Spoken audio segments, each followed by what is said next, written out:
할렐루야. 오늘 주일에는 로마서 2장 14절을 중심으로 본성으로 율법의 일을 행한다 라는 제목으로 하나님의 말씀 전하겠습니다.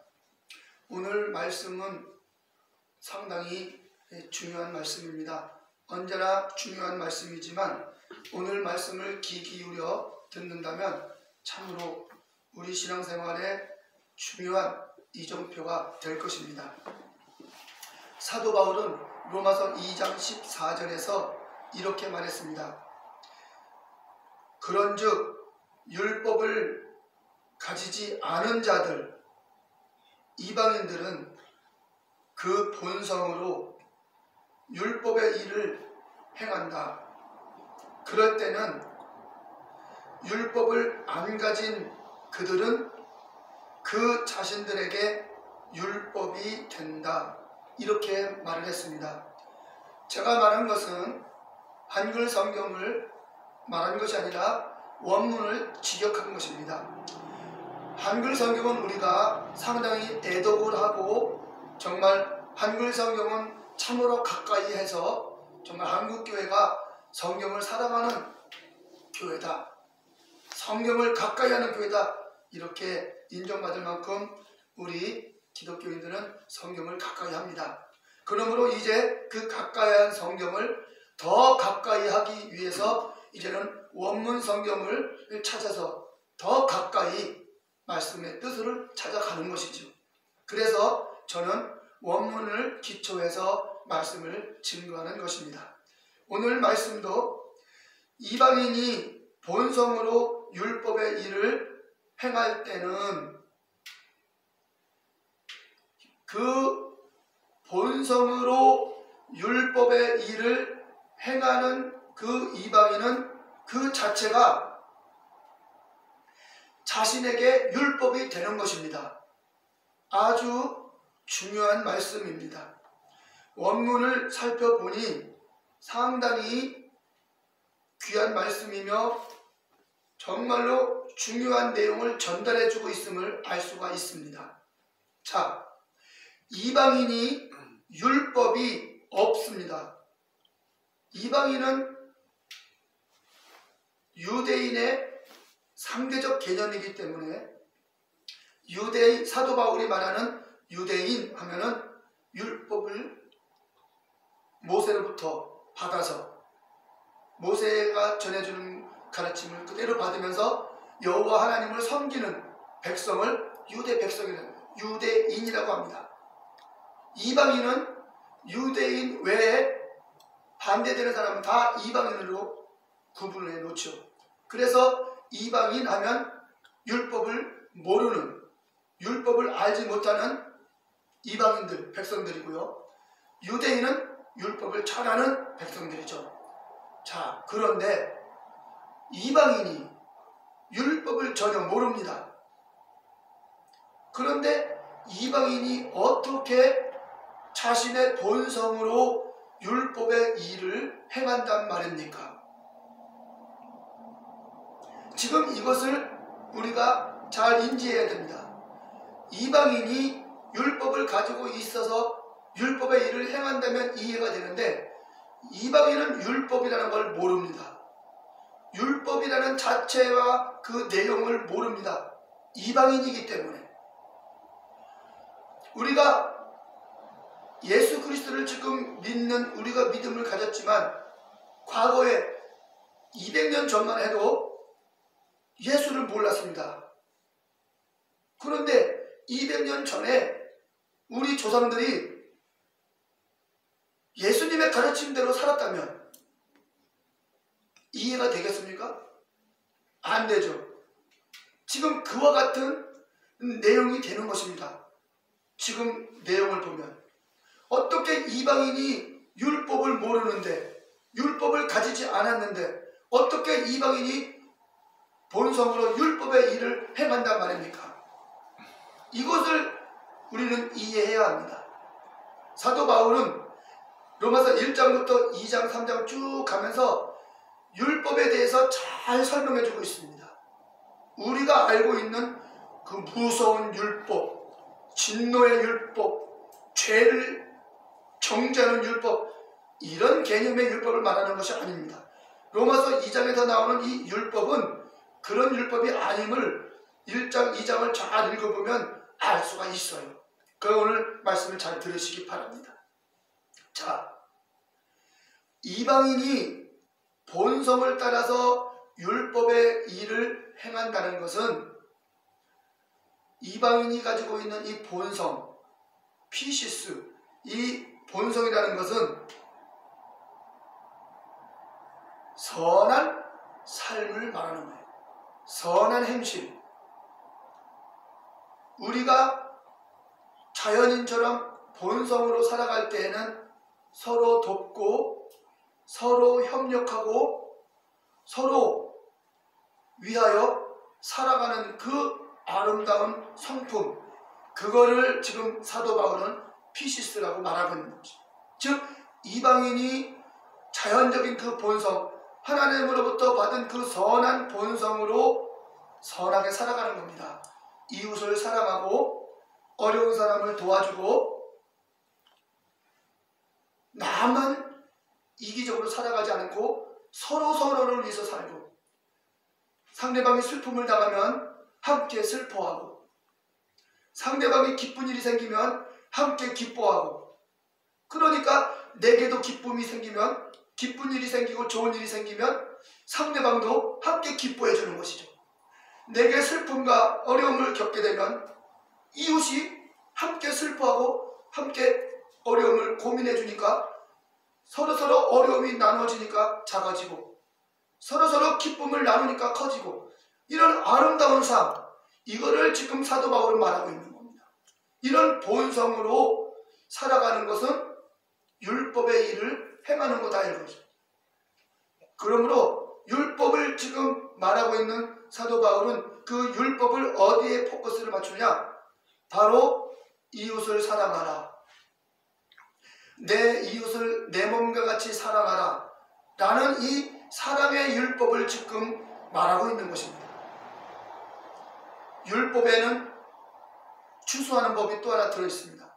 율법의 많은 가르침 중에 추수법이 하나 들어있습니다. 너는 추수할 때에 밭의 모든 것을 추수하지 말고 밭 귀퉁이를 조금 남겨둬라. 너는 추수할 때 알곡을 추수하다가 바닥에 떨어뜨린 것이 있으면 다시 줍지 말라. 이러한 율법이 있습니다. 이건 뭡니까? 가난한 자들을 위해서 남겨두라는 것이고, 추수할 밭이 없고 추수할 것이 없는 가난한 자들에게 그 이삭줍기를 해서 먹고 살 수 있도록 베푸시는 사랑의 법입니다. 이게 율법의 정신입니다. 율법에는 이것뿐만이 아니라 나그네를 대접하라 율법에 말하고 있습니다. 고아를 대접하라, 고아를 돌보라, 과부를 학대하지 말라. 이런 율법에는 서로 돕고 살아가는 사랑의 법이 가득합니다. 이게 율법의 정신이에요. 기본 정신인 것입니다. 그래서 이방인이 그 본성으로 서로 돕고 이웃을 내 몸처럼 사랑하는, 그런 서로 사랑하면서 살아가는 이방인의 그 삶은, 그것이 자체가 자기에게 율법이 되는 것이죠. 왜? 율법은 이웃을 사랑하라는 것이니까, 서로 사랑하라는 것이 율법이니까, 율법의 정신이니까. 그래서 이방인이 본성을 따라 서로 사랑하며 이웃을 사랑하며 서로 협력하며 살아가는 모습은 그 삶 자체가 자기에게 율법이 되는 것입니다. 반대로 율법을 가진 유대인이 율법을 행하지 않아요. 즉 그 서로 사랑하는 율법을 가지고 있으면서도 사랑하지 않고 고리대금하고 시기하고 질투하고 주머니에 거짓 추를 숨겨놓고서 매점매석하고 하는 그런 이기적인 삶을 살면, 율법을 가진 유대인이지만 그런 이기적인 삶과 율법에 위배된 삶을 살면 그는 율법 없는 사람과 동일하다. 그리고 오히려 율법 없는 이방인이 본성으로 율법의 일을 행함으로 그러한 그런 유대인들을 책망하고 유대인들을 판단하지 않겠느냐 하고 바울은 말하고 있는 것입니다.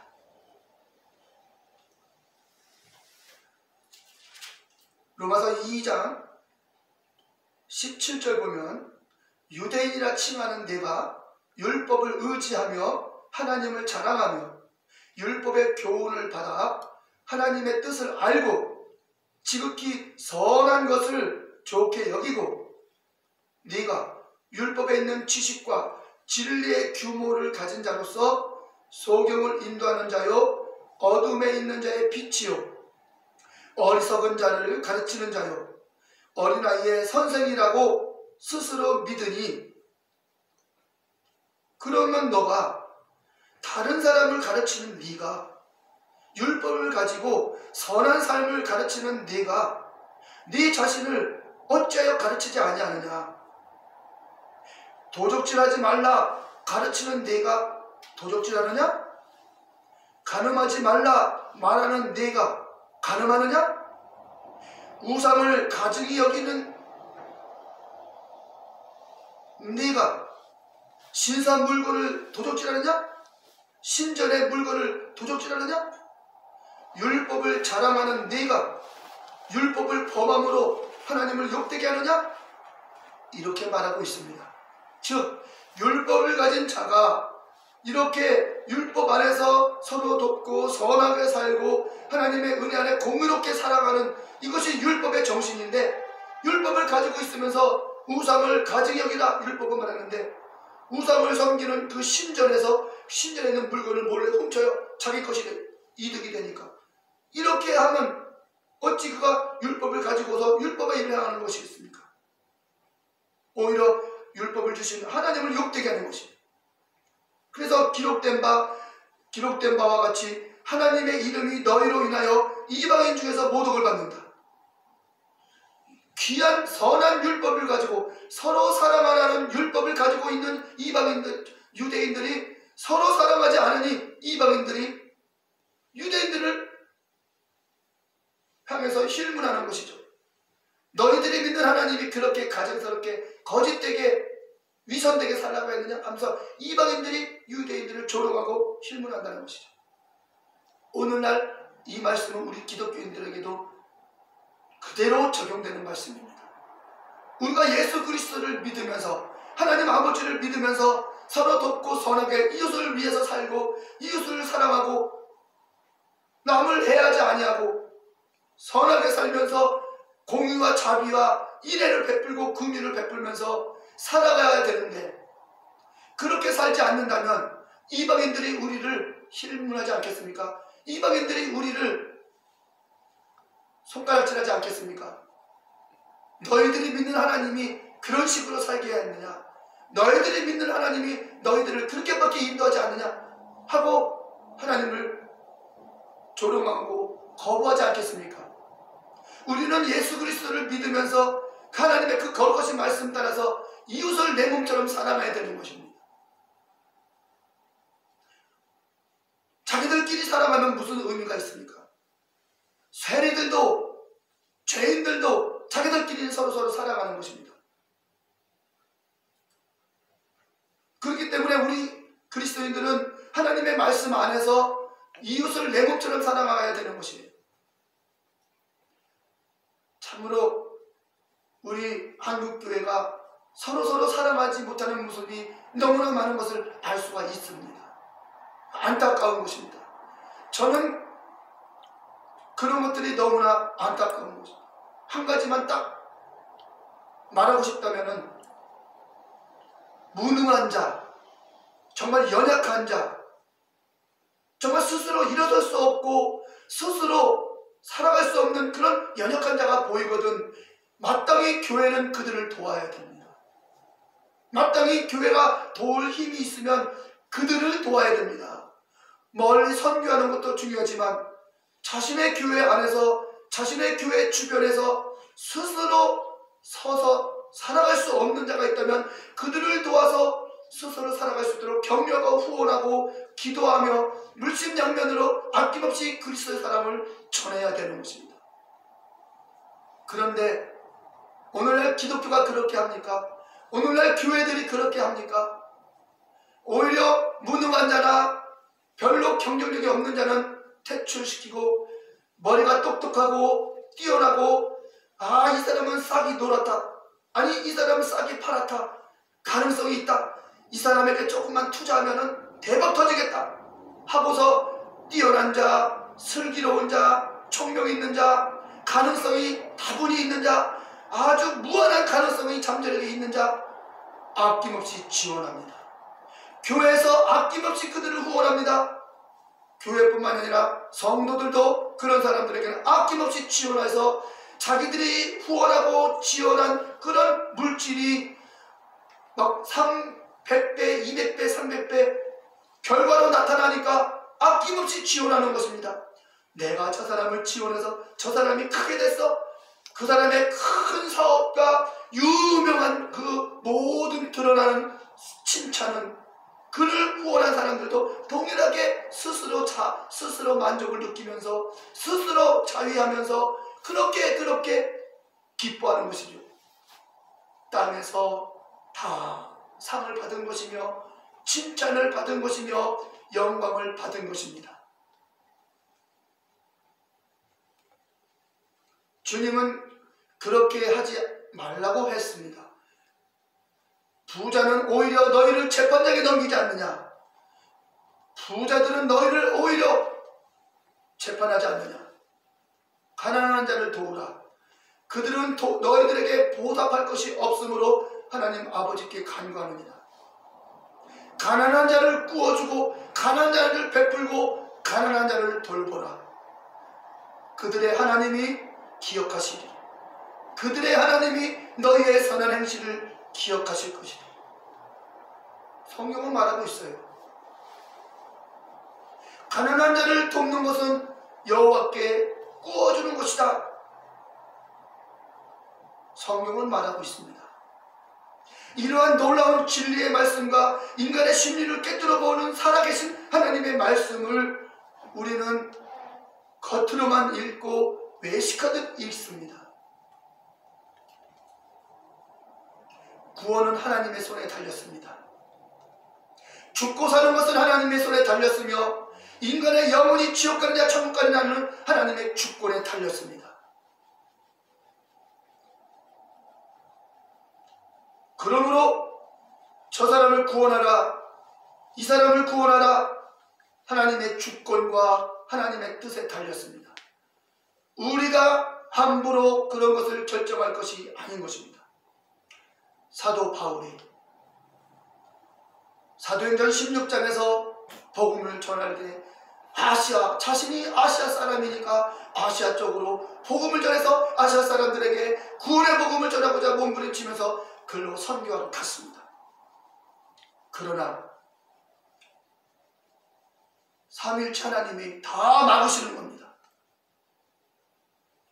예수의 영이 그 길을 막았습니다. 성령이 그 길을 막았습니다. 그리스도 하나님께서 그 길을 막았습니다. 그러나 사도 바울은 그것도 모르고 나는 아시아로 가서 복음을 전하겠다. 그들의 영혼을 구원해야겠다. 몸부림치며 갔을 때 결국 하나님이 막으시는데 어떻게 가겠습니까? 역시 바울은 하나님의 사람이었습니다. 하나님이 막으시니 하나님을 거역하고 가지 않았습니다. 거기서 중단하고 멈췄습니다. 깊은 잠을 자게 돼.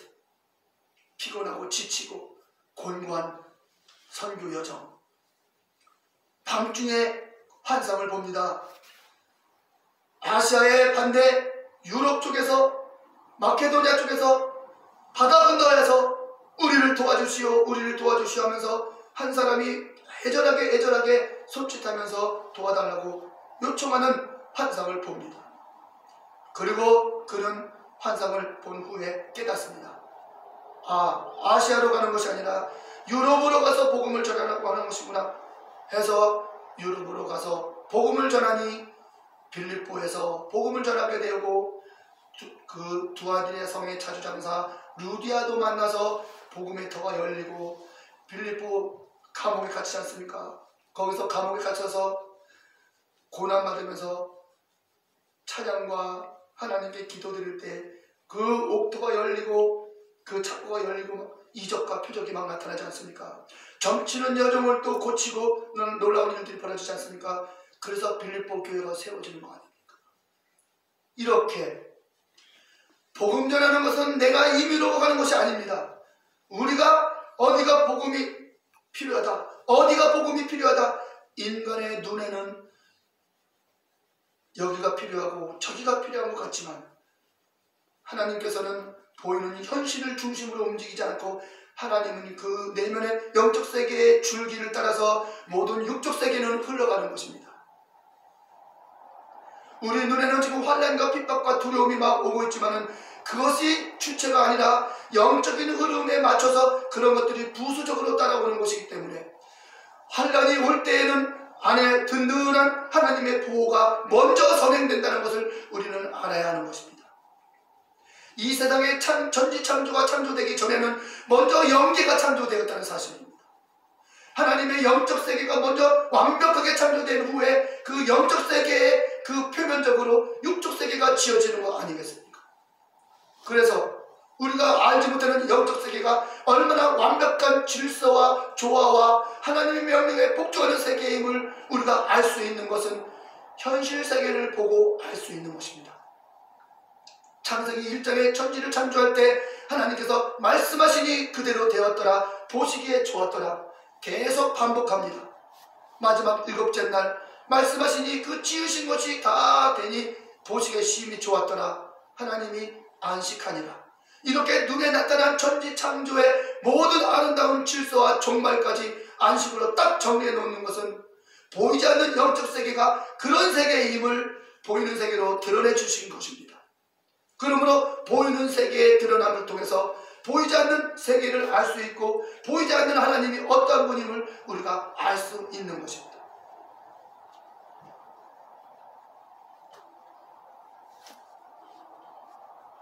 그러므로 기록된 성경은 하나님을 만난 사람들의 기록이고 하나님이 택한 선지자들, 사도들의 기록이기 때문에 이 성경의 기록은 보이는 현실 세계의 흐름보다 더 우선해야 하고 보이는 세계에 나타나는 현상보다 더 하나님의 기록된 말씀을 우선해야 되는 것이 우리 그리스도인들의 역할이고 본분인 것입니다.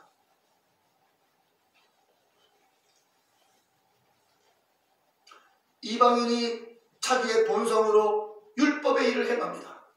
율법의 일은 알다시피 우리가 율법을 한쪽으로 치우쳐서 생각하면 안 됩니다. 율법이라는 것은 큰 테두리에 있는 것입니다. 율법은 하나님의 성품과도 같은 것입니다. 우리는 율법의 정신이 이웃을 사랑하는 하나님의 그 사랑의 성품의 핵심인 것을 알아야 됩니다. 정죄하는 율법, 죄를 찾아주는 율법, 이런 것들은 그 율법의 부수적인 것입니다. 여러분, 핵심이 중요하지 않습니까? 기둥이 중요하지 않습니까? 가지를 붙잡고 거기서 매달려 있다가 가지가 꺾어지면 끝나는 거 아닙니까? 기둥에 붙잡혀 있으면 기둥과 함께 영원히 존재하는 것이지. 우리는 가지를 붙잡고서 이거다라고 말하면 안 되는 것입니다. 코끼리의 전체를 보고서 코끼리를 말해야지, 코끼리 코를 붙잡고 코끼리는 뱀이다, 뱀처럼 생겼다 이렇게 말한다면 그건 어리석은 사람이 되는 것이죠. 전체를 보고서 말해야 되는 것입니다. 그러므로 율법의 전체의 정신이 무엇입니까? 사도 바울은 말합니다. 로마서 13장 8절에 남을 사랑하는 자는 율법을 다 이루었느니라. 이어서 말합니다. 사랑은 이웃에게 악을 행치 아니하나니 그러므로 사랑은 율법의 완성이니라. 로마서 13장 10절. 이렇게 지금 사도 바울은 로마서 1장부터 2장 쭉 율법을 말하고 있는데 이 율법을 다양하게 말하고 있어요. 그러나 이 율법의 핵심은 바로 사랑인 것입니다. 사랑은 하나님의 성품입니다. 여러분, 우리가 하나님을 어떻게 정의합니까? 하나님은 공의로우시다. 하나님은 자비로우시다. 하나님은 의로우시다. 하나님은 선하시다. 하나님은 사랑이시지 않습니까? 사도 요한이 말합니다. 하나님은 사랑이시라.